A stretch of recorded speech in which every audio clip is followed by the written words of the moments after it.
चुके हैं कि हमने डायमेंशनल एनालिसिस पढ़ा था। भूल गए ना? भूल गए ना सब लोग? अरे बताओ। भूल गए, चलो अच्छी बात है। फिर हमने पढ़ा सिग्निफिकेंट फिगर्स। तो आपने बताया सर सिग्निफिकेंट फिगर्स कुछ नहीं होता, नंबर ऑफ सर्टेन डिजिट्स और उसमें एक एक्स्ट्रा अनसर्टेन डिजिट ऐड कर देंगे तो वो हो गया नंबर ऑफ सिग्निफिकेंट फिगर्स। बहुत अच्छी बात है। उसके बाद मैंने आपको बताया बेटा कि अगर ये बॉल है, इसकी हमें आउटर डायमीटर मेजर करनी है, तो we have different choices of measurement equipments. Number one can be this Nataraj scale, और हम वर्नियर कैलिपर ले सकते हैं, हम स्क्रू गेज ले सकते हैं, हम माइक्रोमीटर ले सकते हैं, या फिर और भी प्रिसाइज ऑप्टिकल, या फिर जो इस पे ऑप्टिकल या इलेक्ट्रोमैग्नेटिक इक्विपमेंट्स यूज कर सकते हैं। ठीक। फिर मैंने आपको बताया कि बेटा the more the number of accuracy, the higher the accuracy, more will be the number of significant figures. और उसका ये बताया कि अनसर्टेनिटी हमारी यूनिट डिजिट पे होती है जाके, जो हमारा लीस्ट काउंट होता है उतना अनसर्टेनिटी किसी भी इक्विपमेंट में होगी। तो जितना ज्यादा एक्यूरेसी होगी उतने ज्यादा डेसिमल प्लेसेस के बाद वो अनसर्टेन होगा, यानी उतने ही ज्यादा उसमें सिग्निफिकेंट फिगर होंगे। राइट, ये मैंने आपको बताया। फिर हमने रूल्स पढ़े, rules for counting number of significant figures. पहला था कि all non zero number will be significant, उस हिसाब से यहाँ 3 या 4 या 5 आपने मुझे बताया इतने नंबर ऑफ सिग्निफिकेंट फिगर्स होंगे। फिर था दूसरा कि all zeros that lie between two non zero numbers, वो भी सारे सिग्निफिकेंट होंगे। तो यहाँ 3 या 4 और यहाँ 4। ठीक। फिर आया बात की लीडिंग जीरोज या किसी नंबर किसी संख्या में जो जीरोज शुरुआत में होंगे वो सारे इनसिग्निफिकेंट होंगे। तो यहाँ 3 या 2 या 1। ठीक। फिर उसके बाद आया zeros place to the right of number, अगर right of the number decimal के बाद अगर आ रहे हैं तो वो सारे सिग्निफिकेंट होंगे, 4 या फिर 6। चलो। फिर एक्सपोनेंशियल एक्सप्रेशंस में क्या होगा कि सिर्फ न्यूमेरिकल पार्ट है, वही हमारा सिग्निफिकेंट बताएगा कि कितने नंबर ऑफ सिग्निफिकेंट फिगर्स हैं। तो यहाँ पे since all non zero number है सिग्निफिकेंट, यहाँ 3 यहाँ पे 4। चलो। फिर आया rounding off rules, 4-5 rounding off के रूल है जैसे सिग्निफिकेंट फिगर्स फाइंड आउट करने के हैं। ठीक है। अब देखो, अगर 5 से कम है, जिस संख्या को हमें ड्रॉप करना है, if it is less than 5, तो पहले वाली संख्या को एज इट इज रख देंगे। ठीक। राइट। चलो। उसके बाद अगर डिजिट जो ड्रॉप करना है वो मोर देन 5 है, तो उससे प्रीवियस डिजिट को राउंड ऑफ कर देंगे बाय 1। ठीक है। फिर आया एक, ये तो हो गए 5 के। बट अब जो नंबर डिजिट करना है that is 5 followed bye digit other than 0। 5 है जिसको ड्रॉप करना है, बट उसके बाद वाला नंबर 0 नहीं है। ठीक है। तो 5 से पहले वाले डिजिट को एक इंक्रीमेंट कर देंगे, लाइक 16.4, यहाँ पे 6.8। चलो। उसके बाद if the digit to be dropped is 5 और 5 followed by zeros, then preceding digit is left unchanged. या तो 5 होगा या 5 के बाद 0 होगा। ये नॉन जीरो की बात थी तो एक इंक्रीमेंट कर दिया, अगर उसके 5 के बाद 0 आए तो सेम छोड़ देंगे। ठीक है। चलो। फिर आया बात कि या तो जो डिजिट है, if the digit dropped is 5 और 5 फॉलोड बाय 0 और preceding digit is raised bye 1, कब? तब अगर वो ओड होगा तो। अगर ओड हुआ तो उसको रेज बाय 1 कर देंगे। 5 इज ओड, ये 0 था but still we will increment it by 1। ये 0 था, 5 था, still we will increment it by 1। ठीक। चलो। फिर आया सिग्निफिकेंट फिगर्स इन कैलकुलेशन। ये मैंने आपको बताया कि सिग्निफिकेंट फिगर्स के साथ when we will be doing some arithmetic calculations तो क्या उनके साथ सुलूक होगा। राइट। फिर आपको ये समझाया गया था कि यार we will be placing as many decimal places in the final result, जो कि लीस्ट डेसिमल प्लेसेस जिसमें होंगे उतने, यानी कि हम जो पार्टिसिपेटिंग डिजिट संख्या थी, फर्स्ट वन में 2 डेसिमल प्लेस थे, इसमें 1 था, तो हमारा फाइनल रिजल्ट जो आया उसमें सिर्फ एक ही डेसिमल प्लेस अलाउड है, ये हमें रूल कहता है। राइट। तो हमारा आंसर आया था 2.54, but we will using the rounding off rules हमने इसको 2.5 पे राउंड ऑफ कर दिया। तो ये हमारा एक सॉल्यूशन आया। ठीक। फिर आपको एक क्वेश्चन दिया था, first 10 minutes then another 5 minutes, 5.3 2.81 आप लोगों ने ऐड करके 8.11 कर दिया था काफी स्टूडेंट्स ने। फिर उनको याद दिलाया गया कि बेटा रूल भी होता है कुछ। फिर उन्होंने ये करा कि सर ठीक है, हमें डेसिमल प्लेस पे एक ही अलाउड है तो हम इसको डिलीट कर देंगे, और since it is less than 5 तो हम इससे प्रीवियस वाले को सेम छोड़ देंगे। तो 8.1 मीटर्स आया था। ऑप्शन सी आप लोगों ने मुझे बताया था। राइट। फिर हमने मल्टीप्लीकेशन के अंदर और डिवीजन में रूल देखे, उसी में भी वही बात थी कि यार जिसमें लीस्ट नंबर होंगे उतने ही हमारे फाइनल में आएंगे। तो हमने डेंसिटी कैलकुलेशन के लिए किया, 4.238 था, 2.51 था। इसका आंसर एक्चुअल में तो आना था क्या? एक्चुअल में तो इसका आंसर अगर लिटरली डिवाइड करके लाओगे तो ऐसा कुछ आएगा, बट हमने देखा कि यार since only 2 digits are allowed, तो हमने इसके 8, इस 8 के बाद वाले सबको ड्रॉप कर दिया। And since this 8 is greater than 5, तो इससे प्रीवियस वाले को एक राउंड ऑफ करके हमने लिख दिया। यूनिट्स एज इट इज रहेगा, ग्राम पर सेंटीमीटर क्यूब। फिर आपसे एक सिमिलर क्वेश्चन कराया जहाँ पे वेलोसिटी की बात थी, डिस्प्लेसमेंट अपॉन टाइम करना था। तो 3.43 करके आप लोगों ने 1.3 से डिवाइड किया। सिंस 1.3 में डेसिमल के बाद ओनली 1 डिजिट है, तो the final answer should contain only 1 digit. तो कुछ बच्चों ने, चतुर जो थे, उन्होंने देखा कि यार ऑप्शन एबीसीडी में सिर्फ एक ही ऑप्शन है जिसमें 1 है, तो सीधा टिक किए और आगे निकल गए। बट कुछ लोगों ने इसको कैलकुलेट किया इस तरीके से, और फिर उन लोगों ने राउंड ऑफ करा using the rules for rounding off. 3 is less than 5, तो 6 रखा, 2.6 मीटर पर सेकेंड। ठीक, यहाँ तक आया। अब हम आज की क्लास पे पहुंच गए यूनिट्स ऑफ मेजरमेंट में। ठीक, सॉरी, एरर्स ऑफ मेजरमेंट में। फिर आपसे पूछा गया कि बेटा व्हाट इज एरर। तो आप लोगों ने मुझे कल बताया था कि sir the difference between the measured value and true value is error of measurement. ठीक है, बहुत सही बात। फिर मैंने आपको एक होमवर्क दिया था कि यार कोई मुझे ये बताएगा कि ट्रू वैल्यू कहाँ से आती है। चलो मेजर्ड वैल्यू तो हमें इक्विपमेंट से मिल गई है, मेजरिंग इक्विपमेंट से मिल गई, but where what is the source of true value. तो अभी कोई बच्चा बता पाएगा? हैंड रेज करके बताओ, what is the source of true value. True value हमें कहाँ से मिलती है, बताओ भाई। किसी ने किया या समझा? हाँ जी, आरुषि। सर वैसे ट्रू वैल्यू ना कुछ होता ही नहीं है, मतलब वो हम एक रेफरेंस लेते हैं किसी चीज का। ठीक है, मतलब थोड़ा एलिब्रेट करेंगे बेटा? सर एग्जांपल देखिए बताऊं। हाँ बताओ बताओ। जैसे मानो कि हम एक सर्कल ले रहे हैं, मतलब एक सर्कल बना रहे हैं, तो उसकी हमने डायमीटर ले लिया, हाँ रेडियस ले लिया 5 सेंटीमीटर। ठीक है। तो वो 5 सेंटीमीटर कभी होगा ही नहीं, या तो वो उससे कम होगा या ज्यादा होगा। ज्यादा होगा तो 5.1 मान के चलते हैं, और कम तो 4.9। मतलब हम 5 5 सेंटीमीटर तो उसकी रेफरेंस ले रहे हैं, लेकिन वो कभी एग्जैक्टली 5 सेंटीमीटर हो ही नहीं सकता। ठीक है, चलो आपकी बात मान ली मैंने। तो ट्रू वैल्यू हमने, अच्छा ट्रू वैल्यू फिर भी हमें एक वैल्यू कैलकुलेट करनी है, तो उसका कुछ तरीका देखा आपने? नहीं देखा? ठीक है, चलो कोई नहीं। तो आपने बताया वो पार्शियली करेक्ट है, ठीक है। यानी कि अगर हम कुछ भी चीजें रखना चाहेंगे, मेजर करना चाहेंगे या मैन्युफैक्चर करना चाहेंगे, तो जो हम चाहेंगे उतना नहीं हो पाएगा, उससे इनएक्यूरेट ही रहेगा। अब वो इनएक्यूरेसी किस लेवल पे आएगी वो डिपेंड करेगी process of measurement, equipment for measurement या equipment for manufacturing the thing. Suppose करो हमें ये स्केल मैन्युफैक्चर करना था, राइट? तो कोई मशीन रही होगी जिसने मैन्युफैक्चर किया होगा, उसमें जो भी पैरामीटर दिए गए, जो भी उसने कैलकुलेशन करके इसकी लेंथ कट की, वो चाहे कितना भी एक्यूरेटली कट कर ले, but still it will not be, still the machine will not be able to cut it perfectly to the length, right? तो यही बात है, हम जो चाहेंगे जितना चाहेंगे उतना नहीं होगा, there will be some inaccuracies. For example मैं मान लेता हूँ कि 5.0000001 सेंटीमीटर इसकी लेंथ, एग्री करते हो ना? क्या गारंटी है कि ये 15.0000000 ही रहेगा? कोई गारंटी नहीं है। इनफैक्ट गारंटी ये है कि सर ये नहीं रहेगा। क्यों? There will be some inaccuracy at sub decimal point, है ना? तो there will always be an error. और हमारे कंट्रोल में क्या है, प्रोसेस ऑफ मैन्युफैक्चरिंग या फिर प्रोसेस ऑफ मेजरमेंट। तो दोनों में ही जब एरर आएगी, तो what will be the source of true value? This is the question. देखो बेटा, आज मैं आपको ये बताऊंगा कि ट्रू वैल्यू हम एस्टिमेट करते हैं। True value is nothing. True value जैसे कोई कंसेप्ट या एब्सोल्यूट वैल्यू नहीं होती। जैसे हम बोलते हैं ना आइडियल स्टूडेंट, या आइडियल वैल्यूज, या आइडियल सब्सटेंस, या आइडियल गैस, है ना? सब लोगों ने पढ़ा होगा। आइडियल जैसी कोई चीज नहीं होती, इट्स जस्ट अ कंसेप्ट। तो similarly true value is also some sort of concept, and we try to estimate true value with the help of some mathematical tools, जो हम आज पढ़ेंगे हैं। उसके बाद हम पढ़ेंगे what is an error.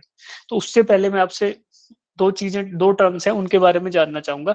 The first one is accuracy and the second one is precision. बताओ बेटा, एक्यूरेसी के बारे में जो भी बच्चा जानता है, या प्रिसीजन के बारे में, जस्ट रेज योर हैंड्स। और मैं चाहता हूँ मैक्सिमम स्टूडेंट हैंड रेज करे यार, पार्टिसिपेशन कम होता जा रहा है। लाइक एटलीस्ट पिछले बैच में 15 स्टूडेंट्स वर देयर जो रेडी टू आंसर थे। गलत सही जो भी होगा हैंड रेज करेंगे। 3 आए यार लोग, सब सो जाते हैं क्या? 40 बच्चों में 3 बच्चे, 4 बच्चे, ओनली 4 स्टूडेंट्स, 5। चलो साक्षी आप बताओ। सर एक्यूरेसी बेटा वॉइस ड्रॉप कर रहा है आपका, अनम्यूट करो पहले, म्यूट पे बोल ले आ जाओ, जा रहे हो। सर मतलब correctness of the value. Correctness of the value, accuracy मतलब, है ना, how close the value is to the measured value, right. Yes, sir. ठीक है, और कोई, तन्वी आप बताओ। Accuracy is a measure of how close the measured value is to the true value. सही है। हाँ, मैं कपूर साहब, पल्लवी कपूर।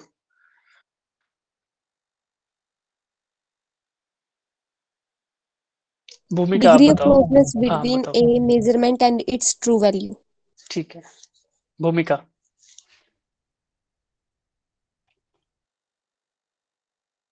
भूमिका। Yes, accuracy is how choose a given set of measurement are to their true value. ठीक है, शिवानी। प्रिसीजन के बारे में कोई नहीं बताएगा क्या? शिवानी आप बताओ बेटा, क्या बता रहे थे?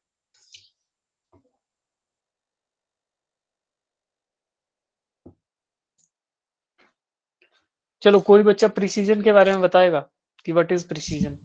Closeness of two or more रुको रुको measurement. रुको The limit to which the रुको। quantity, हाँ, the limit The to limit which Shiv, the quantity, point is the measured limit is called to which the channel. quantity is measured is called precision. ठीक है, कुछ कुछ बच्चों ने सही बोला, बट सबको तो कुछ समझ नहीं आया। चलो शिवानी बताओ, क्या बता रहे थे? कामिनी आप बताओ। चलो छोड़ो, सब चुप रहेंगे अभी। कामिनी आप बताओ प्रिसीजन के बारे में। Precision refers to the closeness of different measurements of a physical quantity to each other. सही बात है, बिल्कुल। Arushi. So precision is defined as the closeness of two or more measurements of physical quantity to each other. ठीक है, सब लोग वही बोल रहे हैं। ठीक है, अनुष्का आप कुछ नया बताना चाहोगे बेटा? Sir, ठीक how close the measurement of a physical quantity by an instrument to each other. ठीक है, ठीक है, आपने एक नई टर्म यूज किया, बाय एन इंस्ट्रूमेंट। ठीक है, ज्योतिका आप बताइए।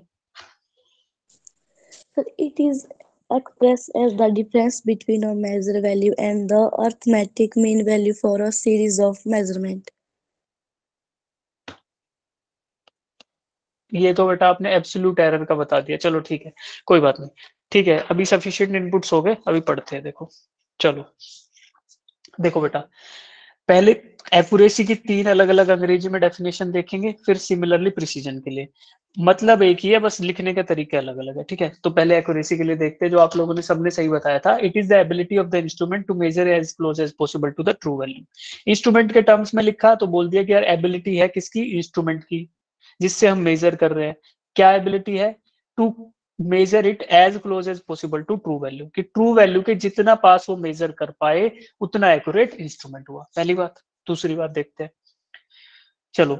It could be defined as level of correctness to measurement, level of correctness of a measurement to its true value, कि हमारी जो मेजरमेंट है, अगर जो वैल्यू मेजर हो गया है उसके टर्म्स में बोले तो कि वो कितनी करेक्ट है, कितनी करेक्ट है, किसके पास है? ट्रू वैल्यू के जितने पास उतनी करेक्ट है। सेकंड हो गया। Third one, it represent how closely the results agree with the standard value, तो जो हमारे रिजल्ट आया वो कितना स्टैंडर्ड वैल्यू या ट्रू वैल्यू या फिर मीन वैल्यू बोले तो उसके कितना नजदीक है, वो हो गया एक्यूरेसी। ठीक है, अब सिमिलरली देखेंगे प्रिसीजन के बारे में। It could be defined as the sharp exactness of the measurement, हमारी मेजरमेंट है वो कितनी पिन पॉइंट है, कितनी शार्प है। ठीक, बार बार वहीं पे जा रहा है। अगर एक वैल्यू मेजर कर रहे हैं तो वो बार बार उतनी ही आनी चाहिए।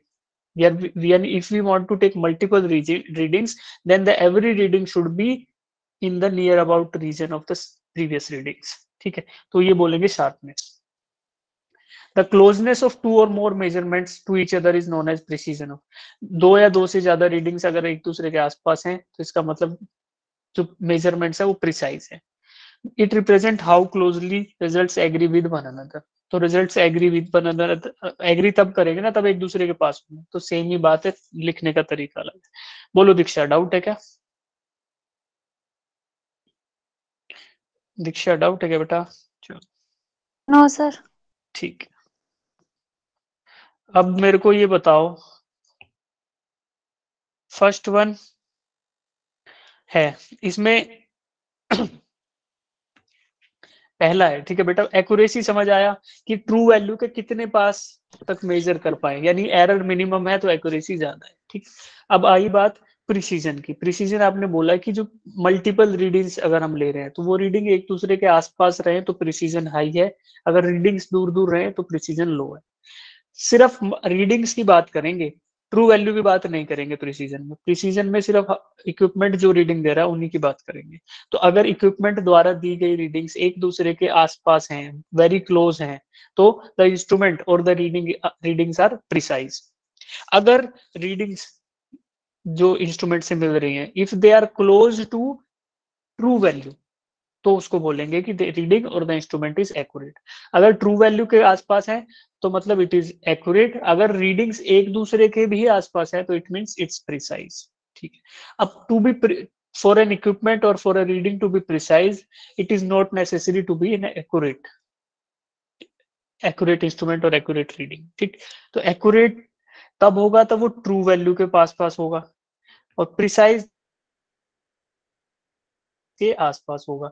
तो देखो, अगर ये येलो डॉट मैं जो बना रहा हूं, if the yellow dot is considered as the true value, और जो ब्लैक डॉट्स हैं if they are considered as the measured values, तो फॉर द फर्स्ट केस ये वाला, इस केस के लिए कोई मेरे को बताएगा कि क्या रीडिंग्स प्रिसाइज हैं या रीडिंग्स एक्यूरेट हैं, या फिर इनमें से कोई भी नहीं है? जिसको ये पता है वो हैंड रेज करेंगे तब पूछेंगे। ठीक है, और बच्चे हैंड रेज करो, जिनको जिनको समझ आ रहा है कि क्या पूछ रहा हूँ वो हैंड रेज करो, अदरवाइज मैं क्वेश्चन दोबारा पूछूंगा। देखो ये गेम है बेटा, ये वो गेम नहीं होता जो हम डार्ट्स फेंकते हैं, डार्ट बोर्ड या फिर आर्चरी बोल लो, निशानेबाजी, है ना, उस तरीके का गेम है। और जो बीच में है बुल्स आई जिसको बोलते हैं, जो बिल्कुल उसका मध्यांतर बिंदु है, बिल्कुल बीच वाला पॉइंट है, if we consider that point to be our true value, और ये ब्लैक डॉट्स हैं ये हमारे जो हमने अलग अलग डार्ट्स फेंके हैं या अलग अलग हमने जो मेजरमेंट की है, अगर ये वो है, तो ये बताओ मेरे को कि जो फर्स्ट वाला है, जो फर्स्ट बोर्ड है ये वाला, इसमें ये प्रिसाइज है ये रीडिंग्स या एक्यूरेट है? चलो पहला वाला मैं समझा देता हूँ क्योंकि कामिनी ने सिर्फ हैंड रेज किया था। बेटा आप बता दो, कामिनी कुछ बता पा रहे हो तो। दीक्षा, कामिनी। सर ये एक्यूरेसी होगा, क्योंकि इसमें बोला है कि ट्रू वैल्यू के क्लोज होती है, तो हमारा जो निशाना है वो जो दिया हुआ है ना उसके पास पहुंच गया है। बेटा एक पहुंचा है, सिर्फ एक रीडिंग के लिए बोल सकते हो कि this reading is inaccurate, but instrument ने तो बहुत सारी रीडिंग दी है, अलग अलग दूर दूर भी हैं, तो फिर सब तो एक्यूरेट नहीं है ना। ठीक है, चलो पहला मैं समझा देता हूँ फिर आप लोग आराम से कर पाओगे बचे हुए तीन। देखो बेटा, ये इंस्ट्रूमेंट जो था इसने जो रीडिंग्स दी थी, तो most of the readings are दूर, most of the readings are far from the true value, यानी बहुत दूर दूर है ट्रू वैल्यू से, है ना। देखो येलो येलो में निशान बना रहा हूँ सबके लिए, तो जो ज्यादातर रीडिंग्स जो इंस्ट्रूमेंट ने दी है वो ट्रू वैल्यू से दूर है। तो दूर है तो मतलब it is not an accurate instrument, अगर पास होती तो एक्यूरेट होता, अगर दूर है तो एक्यूरेट नहीं है। समझ आ रहा है ये बात? Yes sir. Yes sir. Yes sir. ठीक है बेटा। और अब ये रीडिंग्स जो इंस्ट्रूमेंट ने दी है वो एक दूसरी रीडिंग से भी दूर दूर है ना। तो जो इंस्ट्रूमेंट द्वारा दी गई रीडिंग्स हैं ब्लैक डॉट्स, वो भी एक दूसरे के आसपास नहीं है, तो प्रिसीजन भी नहीं है ना। Multiple reading, if the multiple readings are close, इसका मतलब प्रिसाइज है, but if the multiple readings are far enough या दूर दूर है तो प्रिसाइज भी नहीं है। प्रिसाइज यही तो बताया था ना आपने, how closely the result agree with each other, या फिर मेजरमेंट्स क्या बोलते हैं, क्लोजनेस ऑफ टू और मोर मेजरमेंट्स। तो क्लोज है या दूर है? क्लोज है या दूर है बताओ, नजदीक है या दूर दूर है? दूर दूर। दूर दूर दूर। दूर दूर है ना बेटा, दूर है। सबको नींद आ रही है लग रहा है। ठीक है, सर। चलो हाँ, तो रीडिंग्स हमारी दूर दूर है, राइट। अच्छा, तो ठीक है, तो अब ये बताओ कि प्रिसाइज भी नहीं हुआ उस हिसाब से, ना तो प्रिसाइज हुआ ना एक्यूरेट हुआ। देखो प्रिसाइज इसलिए नहीं क्योंकि रीडिंग्स एक दूसरी रीडिंग से दूर दूर हैं, और एक्यूरेट इसलिए नहीं क्योंकि ट्रू वैल्यू से भी ये रीडिंग्स दूर हैं। ठीक है, अब मेरे को सेकंड इक्विपमेंट के लिए बताओ, क्या ये प्रिसाइज है? प्रिसाइज का मतलब होता है कि जो रीडिंग आए वो एक दूसरे के आसपास रहे। यस। यस। तो सेकंड वाला प्रिसाइज हुआ ना यार, क्योंकि देखो सारी की सारी एक दूसरे के कितने आसपास हैं, तो इक्विपमेंट प्रिसाइज हुआ। बोलो भाई बोलो, कितने बच्चे सो रहे हैं यार, Yes, sir. लो कितने बच्चे accuracy नींद ले रहे हैं। Yes, sir. दीक्षा ने बता दिया सही आंसर, ठीक है चलो, सही है ये आंसर बताने वाले बच्चे, ठीक है ये तो जगे हुए हैं, बाकी बच्चे कुछ कुछ सो भी रहे हैं, ठीक है। तो बेटा No, देखो, sir. ये रीडिंग्स जो इंस्ट्रूमेंट ने दी वो एक दूसरे के आसपास, द रीडिंग्स मतलब रीडिंग्स हैं वो एक दूसरे के क्लोज है ना, multiple readings agree with each other, तो ये इंस्ट्रूमेंट प्रिसाइज हुआ या नहीं, पहले ये बताओ। yes sir Yes, sir. Precision की Yes, डेफिनेशन में था कि क्लोजनेस ऑफ टू और मोर रीडिंग्स या हाउ क्लोजली रिजल्ट्स एग्री, तो ये दोनों बात है। अब ये प्रिसीजन की डेफिनेशन में था, तो ये एग्री कर रहे हैं एक दूसरे के आसपास भी है, तो ये प्रिसाइज तो हो गया। क्या ये एक्यूरेट भी है? एक्यूरेसी के बारे में बताओ ये सेकंड वाले के केस में। ट्रू वैल्यू थी येलो no डॉट, sir और ये No, दूर है या sir. नजदीक है? दूर है। तो दूर है। इसका मतलब ये हुआ कि ये प्रिसाइज तो है बट एक्यूरेट नहीं है, इसकी नहीं है। एक्यूरेसी लो है और प्रिसीजन हाई है। हाई प्रिसीजन इसलिए क्योंकि इस इक्विपमेंट द्वारा दी गई रीडिंग्स एक दूसरी रीडिंग्स के आसपास हैं, राइट, बट इस इंस्ट्रूमेंट द्वारा दी गई सभी रीडिंग्स ट्रू वैल्यू से दूर हैं, तो इसका मतलब ये इंस्ट्रूमेंट लो एक्यूरेसी वाला हुआ बट हाई प्रिसीजन वाला हो गया, ठीक। चलो अब थर्ड केस में बताओ मेरे को, थर्ड केस क्या है?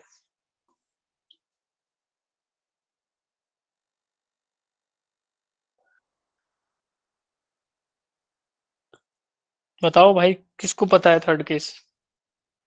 सर इसमें एक्यूरेसी भी है और प्रिसिशन भी है। Yes, sir. दो है. हाई एक्यूरेसी, ठीक है, प्रिसीजन? लो। प्रिसीजन लो होगा या हाई होगा बताओ? लो लो.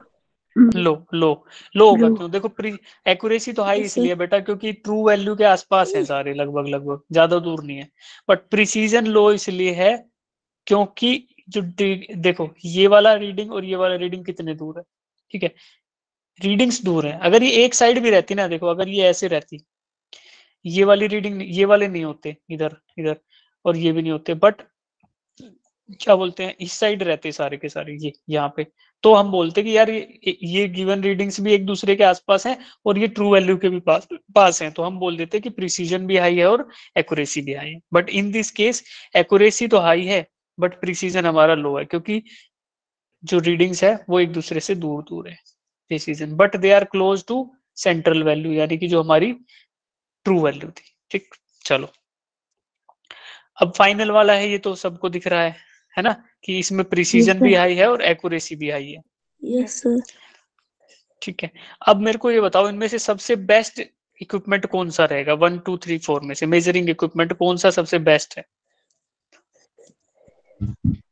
For the purpose of sir measurement? Fourth किस किस को ये समझ आया सर बात की फोर्थ फोर्थ वाला बेस्ट है? Yes, sir. क्योंकि फोर्थ वाला बेस्ट इसलिए बेटा, यस सर बोलो सबके सब, जिनको ये समझ आया कि फोर्थ वाला बेस्ट है, यस बोलो। Yes, yes sir. Sir. Yes, sir. ठीक है ना, क्यों? क्योंकि हम मेजरमेंट करने जब जाएंगे तो हम यही चाहेंगे ना कि यार रीडिंग्स एक बार एक्यूरेट भी आए और हर बार एक्यूरेट आए, है ना, ऐसा तो नहीं कि एक्यूरेट एक बार आ गई फिर नहीं आ रही है, एक्यूरेसी चाहिए और हर बार चाहिए एक्यूरेसी, तो यानी कि एक्यूरेट भी चाहिए और प्रिसाइज भी चाहिए, समझे? ठीक है, तो फर्स्ट बेस्ट तो यही हुआ, पहला नंबर हम इसको देंगे। दूसरा नंबर अगर मान लो हमें फर्स्ट नहीं मिल रहा, फिर किसको बुलाओगे इनमें से कि सर ये नहीं तो ये दे दो, बताओ? थर्ड। थर्ड को, और थर्ड को लोगे, ठीक है। कौन किसको? तन्वी को चाहिए थर्ड। सेकंड वाले के बारे में क्या ख्याल है? ठीक है, चलो थर्ड मैं मान लेता हूँ कि यार थर्ड भी ठीक है, थर्ड एटलीस्ट हमें एक्यूरेसी तो हाई दे रहा है, प्रिसीजन तो चलो देखा जाएगा, ठीक है। और सेकंड वाले को क्या मैं लेके सही कर सकता हूँ? जैसे मान लो सेकंड इक्विपमेंट मुझे मिला, तो क्या मैं सेकंड इक्विपमेंट को करेक्ट कर सकता हूँ? Yes sir Yes, sir. Yes कैसे सर। करूंगा, कैसे करूंगा?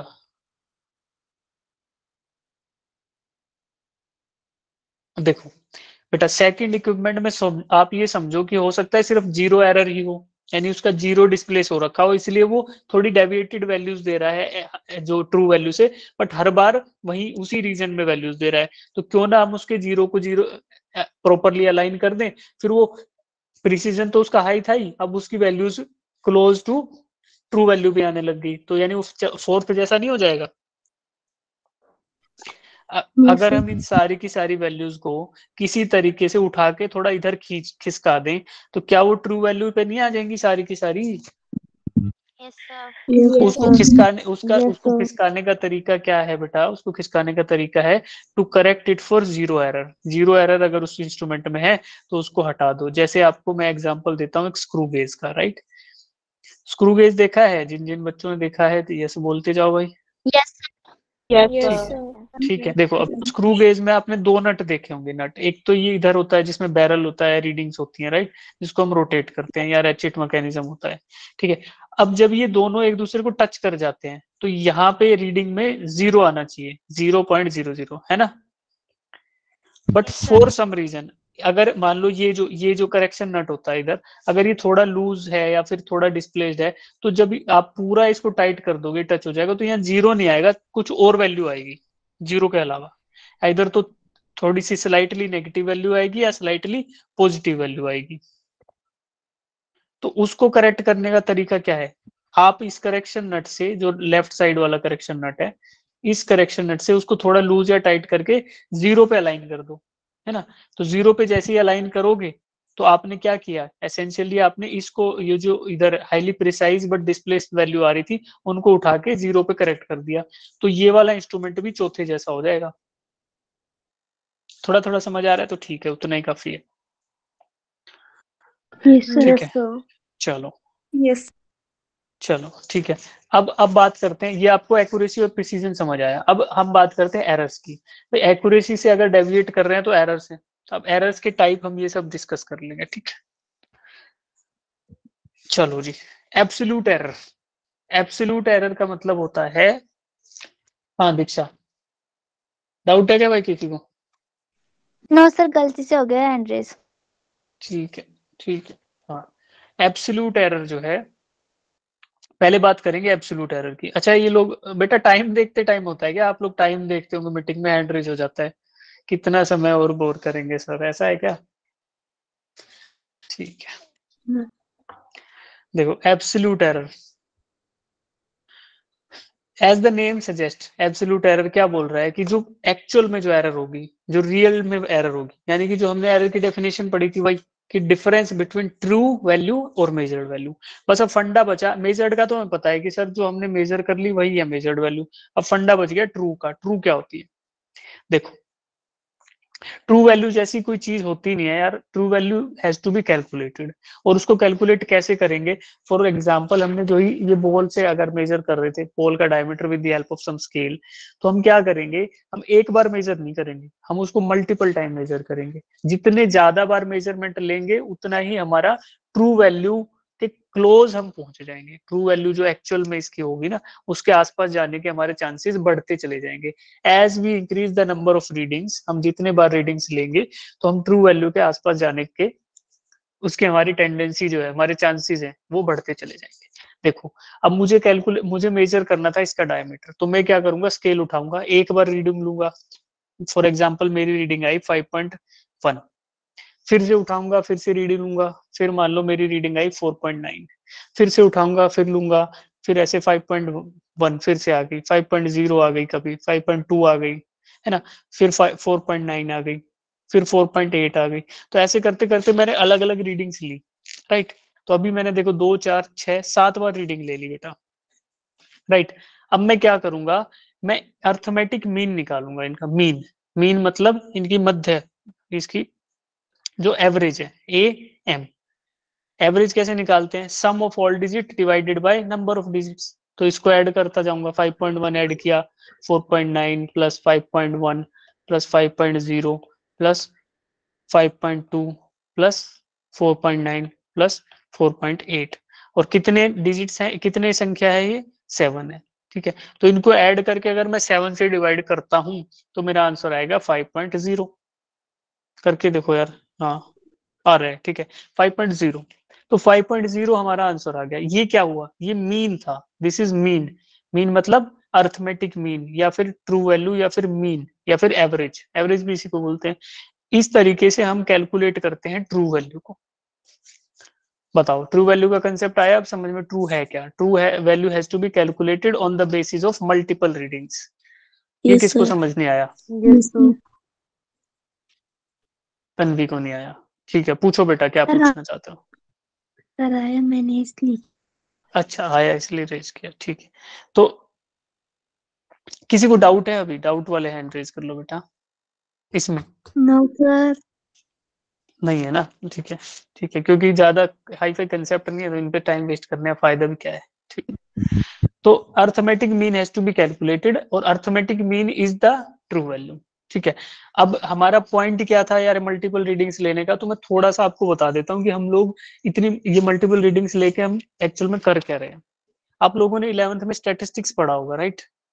तो उसमें कुछ ऐसी चीज देखी होगी आपने, एक बेल कर्व के नाम से आया होगा, है ना? बेल यस कर्व या सर। एक्सपोनेंशियल डिस्ट्रीब्यूशन जिसको बोलते हैं, एक्सपोनेंशियल डिस्ट्रीब्यूशन। अरे अरे बन क्यों नहीं रहा मेरे हाथ? एक सेकंड, है ना? ऐसा कुछ होता है bell, inverted bell curve, right? अब इसमें आपने देखा होगा कि यार इधर एक चीज होती है +3 सिग्मा, एक होती है -3 सिग्मा, ऐसे कुछ देखा होगा, ठीक? तो हमने पढ़ा था कि हम जब भी हमारे पास रैंडम डेटा होगा, किसी भी फिजिकल क्वांटिटी का कोई रैंडम डेटा होगा या रैंडम नंबर ऑफ मेजरमेंट्स होंगी, तो ये एक्सपोनेंशियल डिस्ट्रीब्यूशन फॉलो करेंगी। हम जब एक एक्सपेरिमेंट को या किसी मेजरमेंट को या किसी काउंटिंग को इनफाइनाइट नंबर ऑफ टाइम्स, यानी कि very very large number of times reading लेंगे, तो then they will follow exponential distribution, the measured values will follow exponential distribution. और जो उसकी सेंट्रल टेंडेंसी होगी एक्सपोनेंशियल डिस्ट्रीब्यूशन की, यानी कि उसकी बीच वाली जो वैल्यू होगी वो रिप्रेजेंट करेगी ट्रू वैल्यू को, है ना? और उसी के आसपास मैक्सिमम रीडिंग्स होंगी, ठीक है ना? क्या होगा, मान लो 5.0 हमें पता है कि यार इसकी हो सकता है 5.0 इसका डायमीटर की वैल्यू, तो मैक्सिमम जो हमारी रीडिंग है वो 5.0 पे होंगी, कुछ होंगी 5.1 पे, फिर कुछ 5.2 पे, 5.3 पे, ऐसे 4.9 पे सबसे ज्यादा 4.8। जैसे जैसे एरर या जैसे जैसे डेविएशन बढ़ता जाएगा वैसे वैसे हमारी नंबर ऑफ रीडिंग्स की जो वैल्यू है वो कम होती जाएगी। और 3 सिग्मा और -3 सिग्मा, इन दोनों के बीच में हमारी लगभग 98 पॉइंट समथिंग, 98.2 या 98.4 इतने परसेंट जो रीडिंग्स है वो इन दोनों के बीच में लाई करेंगे, राइट? तो ये आपने पढ़ा होगा एक्सपोनेंशियल डिस्ट्रीब्यूशन में। तो वहां से लेके आए हम इस कंसेप्ट को इधर, और इसीलिए हमने क्या किया कि हम ये जो डेटा है इसका एवरेज ले लेंगे। तो एवरेज हमारा कहाँ लाई करेगा? इस सेंट्रल टेंडेंसी यहाँ पे, क्योंकि इधर लेफ्ट में भी उतनी डेविएशन आएंगे, राइट में भी उतने डेविएशन आएंगे। अगर इनका एवरेज लेंगे तो लेफ्ट और राइट वाले आपस में कट जाएंगे। जब हमारे पास सफिशिएंटली लार्ज इनफ रीडिंग्स है तो फिर जो जो एवरेज आएगा, अर्थमेटिक मीन आएगा, that will be close enough to this central tendency of exponential distribution, यानी कि जो हमारा उसकी मीन वैल्यू है, ठीक है? तो इसको हल्का हल्का जिसको कनेक्ट करना है बेटा यहाँ से ऐसे कनेक्ट कर लो, बाकी otherwise you can simply remember कि एब्सोल्यूट जो हमारी क्या बोलते हैं ट्रू वैल्यू है, it is nothing but it is an arithmetic mean of multiple readings taken over the multiple measurements, ठीक? तो ये आया। अब यस। देखो अब एब्सोल्यूट एरर क्या होती है? मीन तो आ गया समझ में, ट्रू वैल्यू भी आया कि ट्रू वैल्यू क्या होता है ये सब। अब हम तो डिस्कस कर रहे थे ना कि एब्सोल्यूट एरर क्या है। तो एब्सोल्यूट एरर क्या रहेगा? जो हमने रीडिंग्स ली थी, जैसे मान लो हमने फाइंड आउट कर लिया था कि अर्थमेटिक मीन एएम तो हमारा 5.0 आ गया, बट फर्स्ट रीडिंग क्या थी? फर्स्ट रीडिंग A1 अगर बोले उसको, तो वो हमारी 5.1 थी। सेकंड रीडिंग क्या थी? 5.2 थी मान लो। थर्ड रीडिंग क्या थी? 4.9 थी मान लो। तो अब देखो, अब एब्सोल्यूट एरर, ट्रू वैल्यू तो सिर्फ एक ही होगी because it is arithmetic mean, और एब्सोल्यूट एरर क्या होगा? Difference between true value and measured value.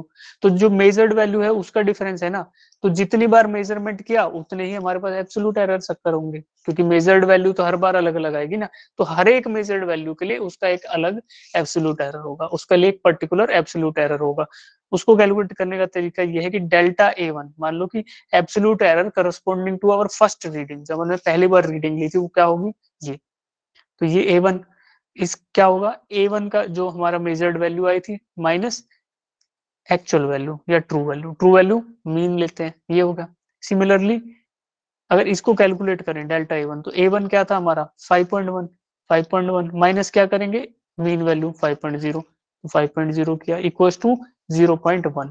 तो हमारी absolute error for the first reading is 0.1। इसका मतलब ये हुआ कि जो हमारी पहली रीडिंग थी वो ट्रू वैल्यू से कितना डेविएट कर रही है, 0.1 सेंटीमीटर। ये बात समझ आई सबको कि पहली रीडिंग हमारी Yes, sir. ट्रू वैल्यू से 0.1 सेंटीमीटर डेविएट कर रही है। क्यों? क्योंकि हमारी मीन वैल्यू अगर हम 5 सेंटीमीटर मान लेते हैं इस बॉल का diameter and that is measured with scale. चलो अब देखो, ठीक है, इसलिए इसी हिसाब से सेकंड के लिए अगर कैलकुलेट करें डेल्टा A2 यानी कि absolute error for our second reading is, second reading का मैग्नीट्यूड 5.2 माइनस AM जो हमारी ट्रू वैल्यू है 5.0, तो वो क्या होगा 5. ये हो गया 0.2। यानी सेकंड रीडिंग जब हमने दूसरी बार रीडिंग ली तो हमारी और लेस एक्यूरेट थी, यानी it was deviating by 0.2 centimetres, 0.2 centimetres कितना डेविएशन आ रहा था। ठीक है, तो Yes, sir. सिमिलरली हम अलग अलग रीडिंग्स के लिए इन सबको कैलकुलेट करेंगे।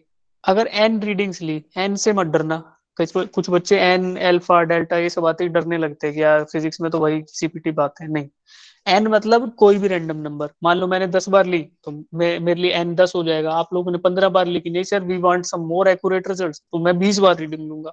चलो ठीक है, तो n आपके लिए 20 होगा। कोई जज्बाती बच्चा बोलेगा सर आप क्लास डिस्कनेक्ट कर दो, मैं पूरी रात रीडिंग ही लेता रहूंगा और मैं 1000 टाइम्स रीडिंग ले लूंगा, तो उसके लिए n 1000 हो जाएगा बेटा। ठीक, यही है। अब देखो Yes, sir. Since absolute error, देखो इस केस के लिए अगर हम निकालें, थर्ड केस के लिए delta A3 equals to, A3 हमारा 4.9 था माइनस 5.0, तो ये क्या हुआ माइनस 0.1। तो ये देखो कुछ केसेस में कुछ रीडिंग्स के लिए डेविएशन पॉजिटिव डायरेक्शन में होगा और कुछ नेगेटिव डायरेक्शन में होगा। यही तो हमने बेल कर्व में देखा था कि कुछ नेगेटिव डेविएशंस होंगे और कुछ, ये पॉजिटिव साइड थी ये नेगेटिव थी, तो कुछ डेविएशंस पॉजिटिव साइड में होंगे कुछ नेगेटिव में। तो एब्सोल्यूट डेविएशंस जो है यानी कि एब्सोल्यूट एरर्स हैं वो दे कैन बी पॉजिटिव और दे कैन बी नेगेटिव। ये बात समझ आई कि पॉजिटिव भी आ सकती है एरर और नेगेटिव भी आ सकती है। Yes, sir. Yes, sir. Yes, भाई दो sir. ही बच्चे पढ़ रहे हैं क्या? इस चीज को समझ आई वो यस बोलेंगे। Yes, Yes, sir. sir. Yes, sir. Yes, sir. Yes, sir. ठीक है, ठीक है बेटा, मैं समझ सकता Yes, हूँ sir. अभी। ठीक है, ठीक है, Yes, sir. चलो चलो चलो, वेरी गुड बेटा, वेरी गुड। ठीक है, अब देखो हमें पता चल गया कि मीन वैल्यू क्या है या फिर ट्रू वैल्यू क्या है। ठीक, हमें ये भी पता चला कि एब्सोल्यूट एरर क्या है। Absolute error will be corresponding to each and every measured value, क्योंकि measured value minus true value was absolute error. तो इतने सारे जितने सारे हमारे पास मेजर्ड वैल्यू होंगे उतने सारे उन्हीं के करस्पॉन्डिंग एब्सोल्यूट एरर्स होंगे, और absolute errors can be on positive और ऑन नेगेटिव साइड्स। ठीक, चलो इतना समझ आया। अब next type Yes, of sir. Error देखते हैं अगले डिस्प्ले पे। ये देखो, अब आता है मीन एब्सोल्यूट एरर। शब्द से समझो, बस वर्ड्स को पकड़ो।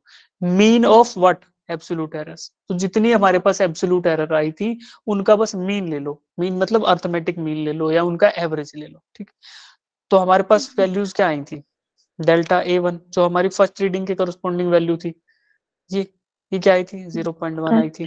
सिमिलरली डेल्टा A2 जो सेकंड रीडिंग के करस्पॉन्डिंग आई थी, ये क्या आई थी 0.2 आई थी। सिमिलरली डेल्टा A3 के करस्पॉन्डिंग हमारी रीडिंग वो क्या आई थी माइनस 0.1 आई थी। ठीक है, अब देखो क्या मैं यहाँ माइनस लगा सकता हूँ? नहीं लगा सकता। देखो मैं बताता हूँ आपको कैसे, सुनो। माइनस नहीं लगा सकते क्योंकि हम मोड यूज कर रहे हैं, right. Delta A3 was minus 0.1, but अगर हम उसके दोनों तरफ मोड लगा देते हैं यानी कि we are just interested in the magnitude, then we will have to go with this minus sign. समझे? तो मोड फंक्शन आपने पढ़ा है ना मैथमेटिक्स में कि मोड क्यों यूज कर रहे हैं। मोड का मतलब क्या है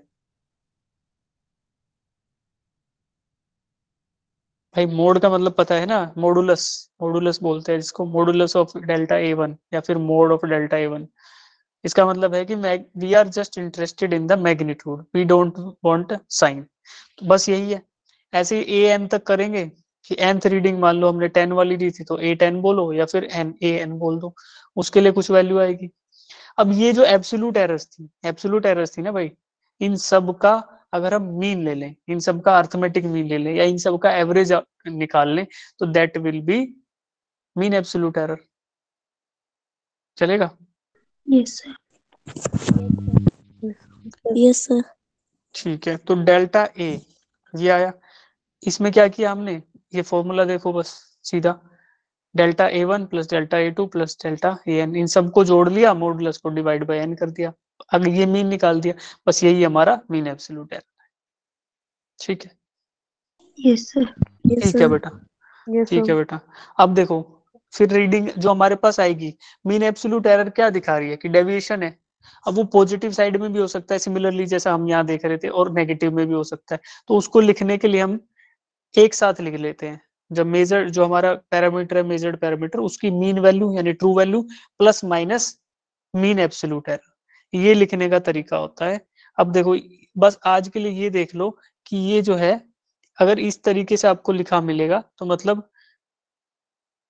प्लस माइनस डेविएशन है, और जो वैल्यूज दी गई हैं वो हमारी क्या होगी, मीन एब्सोल्यूट एरर। तो जो गिवन वैल्यूज होती हैं उनमें मोस्टली मीन एब्सोल्यूट एरर दी होगी, अगर कुछ नहीं लिखा तो बस ये याद रख लो, मीन एब्सोल्यूट एरर। बस बेटा, आज आप लोग लग रहा है बहुत कम बच्चे रिस्पॉन्ड कर रहे हैं, तो हम लोग यहीं रुक जाते हैं, आगे नहीं बढ़ेंगे। कल यही दोबारा डिस्कस करूंगा मीन एब्सोल्यूट एरर थोड़ा सा, और फिर आगे करके Yes, क्वेश्चंस sir. कराऊंगा आपको। ठीक है? Yes, sir. ठीक है, एक क्वेश्चन पूछना था, एक एक चीज पूछनी थी आपसे, पूछते हैं, रुको एक सेकंड।